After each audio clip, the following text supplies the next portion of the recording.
Connie, Chris, it's lovely to see you. Take us back to last summer when Charlie was born. What was that like? Perfect. It was. Better than we'd imagined. Because he was born healthy? Mm-hmm. Yeah. Took him home after, what, day 2? Mm-hmm. No problems whatsoever. And I know the feeling. I've got children myself. You just look at them and you think, wow, and I can't believe they're here and we're waiting for so long, and it's magical. Absolutely. Yeah, the 4th of August, today was born, was the best day of certainly my life and I'm sure Connie's life. And yeah, what I'd give to go back there, you know, but we are where we are. Because he was a healthy baby when he was born, how soon was it that this genetic problem, this illness, emerged?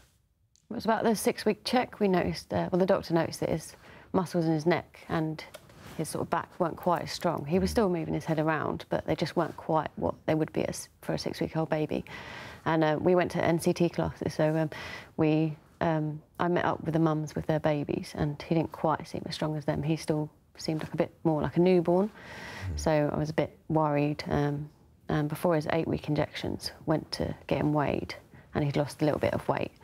So I decided not to get the injections done at that point till I knew what was wrong. Took him into hospital, and he sort of went a bit downhill when they made me stop breastfeeding him, and the medication that we want him to have now, nucleosides, they're actually abundant in breast milk, so that was probably what was keeping him that bit stronger. And, you know, we noticed a massive decline in him when I stopped breastfeeding, like rapidly, within a week.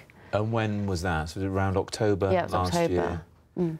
And since then, Charlie has been in Great Ormond Street, and you've been at his side constantly? Yeah. We've not been home in 9 months. How's it been? It's got worse and worse, really, isn't it? Living hell. It was a nightmare when we first got there because obviously our little boy was ill. We didn't know what was wrong. But as soon as we got there, we thought, OK, we're in Great Ormond Street now. It'll be a few days and we'll be out of here and back home. And 9 months later, we're still here. And I know, Connie, you mentioned this experimental medicine that's available in the States just now, and that's something you found out about fairly quickly after Charlie was admitted to hospital, within a month or 6 weeks. Yeah, I did a lot of research, like constantly researching. I think I spent about £100 on data 1 month, just downloading research articles all the time. And yeah, I found this medication, and I was pretty sure on it from what I'd read, that it had a good chance. So I did, you know, speak to the doctors a couple of times about it in November. They said they don't think it would work. No, they completely dismissed it. Well, OK, yeah. But I carried on my research, and I then sort of reached out to other doctors around the world, and there was a few people that said, yeah, there is a scientific rationale that this would work for Charlie, as well as it has for the other children with a very similar gene. So the American doctor actually got in touch with our doctors in December, and so at the beginning of January, you know, we had a treatment plan from him, and they were actually going to do it in Great Ormond Street. They then changed their minds. Then they said that we could go to America. And yeah, and unfortunately, that didn't happen. Despite us having the money and despite us having the whole team of doctors in America accepting Charlie, they've now tried to block us from going to another hospital that want to try and save his life. And we feel very strongly as parents that he should have this chance. You know, he's stable at the moment. It's oral medication. It's not going to cause any side effects. We do agree that, you know, for best interest, if it's going to cause the child harm, then maybe they do need to intervene. But when it's only going to be a matter of him dying or a matter of him having a chance at life, I think, you know, that parents should have a say in what they want to happen to their children. If he suffers during treatment, we won't want that. We can't sit there and watch our son be in pain or be suffering. We'll let him go, and if treatment doesn't work, we will also let him go. The doctors here say he cannot hear, he cannot cry, he cannot move or swallow, that his lungs only go up and down because of the machine he's on. Have you been tempted to agree with what they say? He's very weak muscle-wise. I mean, that's the reason why he can't breathe, because his muscles are weak. And there's nobody's disputing that his muscle strength would come back with this medication. There's been other children that within a year, I mean, they couldn't move anything, like, you know, not even their eyes at all. And after a year, they're up riding a bike and running around. Although it's never been done to a child with exactly the same condition as Charlie, similar, yeah, but never exactly the same thing. Yeah, but from the research I've done, there's no reason why it wouldn't work for Charlie like it has for them. And the doctor in America agrees. Chris, we've just had Father's Day. We had a picture, very special picture. Your first Father's Day with Charlie as well. Just describe that for me. Well, it's a day I never thought I'd get with him at one stage, you know, because we've been going through this court process, and as you say, it's just been kind of knock after knock. You know, he's nearly kind of gone, not because he's in a dire state, but because the courts and the hospital have nearly taken our parental rights away and removed his ventilator.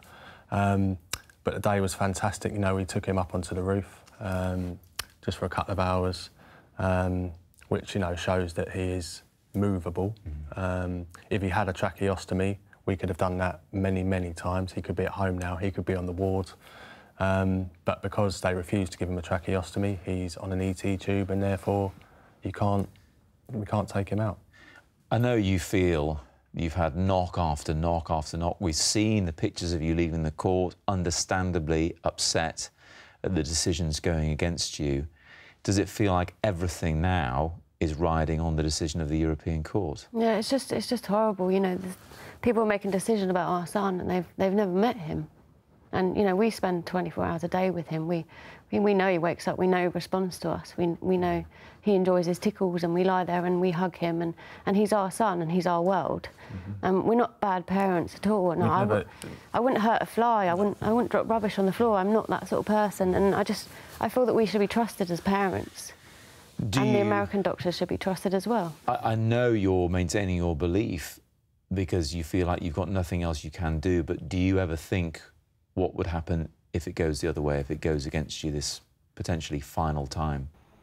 We can't really go there. No. Because it's very hard when you see such a stable baby, you know, to take that tube out, you know, because when you go near him, when you hold his hand, he'll open his eyes.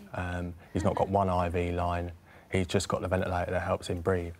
So, of course, we can't go there because, you know, it's unthinkable. We've still got hope. And hundreds of thousands of people do as well, because how many people have donated to the cause? 83,000, well, over 83,000. OK, so 83,000. Yeah. I'm surprised to hear that some people, only a small handful, I should say, have asked for a refund of their donations because the court case at the Supreme Court went against you. That must be pretty upsetting. I mean, it probably was only about sort of 15 people out of 83,000, so...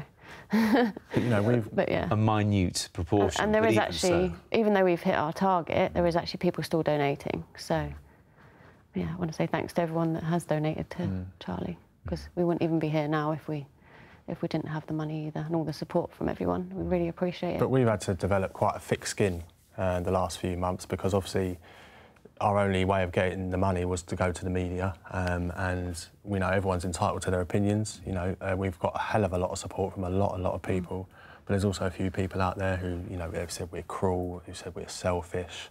But, you know, you spend a day in our shoes and you sit with that little boy day in, day out, and I'm pretty sure you'll change your mind, and you know what we know. Yeah.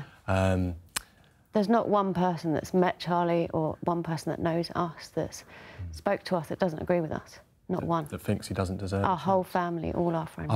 Because, you know, I think we are not asking to take our son to some crackpot doctor in a backstreet hospital. We are asking to take our son to a world-renowned hospital with the world's leading expert in these conditions, in these rare conditions.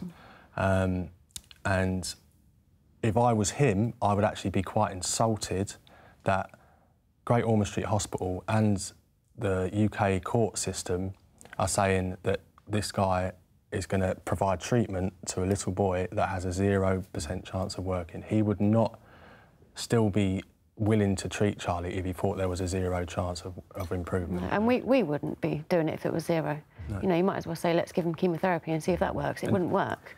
Well, look, in terms of the legal process, it is almost the end of the road. There is one more decision to be made.